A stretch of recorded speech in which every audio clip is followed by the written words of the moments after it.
Hey everyone, as you're all very well aware, the pandemic sent shockwaves through the commercial real estate market. And here we are, 5 years later, with a bit more perspective. Self-storage and industrial properties got a lift from the pandemic. Retail took a hit, then bounced back stronger. Hotels took it on the chin, but have made steady progress toward peak pre-pandemic performance. Apartments held tough through the pandemic, then they got a big lift as the health crisis ended. But office has been challenged.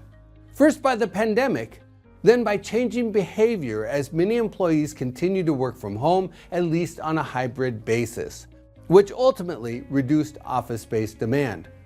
Now, some people watching this video may be thinking, I don't invest in office, and then they tune out. But remember, office space demand strongly influences where people live, where they go shopping, which hotels they stay at when they're traveling on business, where they dine out, and where they play.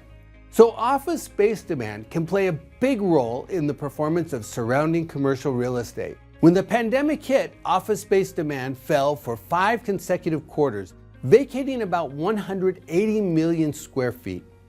That took the vacancy rate from 12.3% in the first quarter of 2020 to 15.5% in the second quarter of 2021. But the ripples didn't stop there. Over the next 11 quarters, many had negative absorption, pushing the average vacancy rate to a peak of 17.2% in the first quarter of 2024. So has the office market finally turned? Well, you have to peel back the layers and drill deeper. The suburban office market fared better than the urban core as a whole. In the first quarter of 2025, the suburban office vacancy rate was 16%. Comparatively, the central business district vacancy rate now stands at 19.2%. But both urban and suburban office absorption have been positive for the last 4 quarters. Now, as I've mentioned in the past, smaller, newer suburban office properties have fared best. The average vacancy for that segment is 11.2%, while large, older urban office towers have faced the most challenges. That vacancy rate is currently 26.7%. But performance varies greatly on a metro-by-metro basis. It's a real patchwork across the country. Performance has largely depended on migration patterns and job creation, but state and local policies have also had a significant impact. The Dallas office absorption has been positive for the last 6 quarters. Charlotte space demand has been positive for 5 quarters.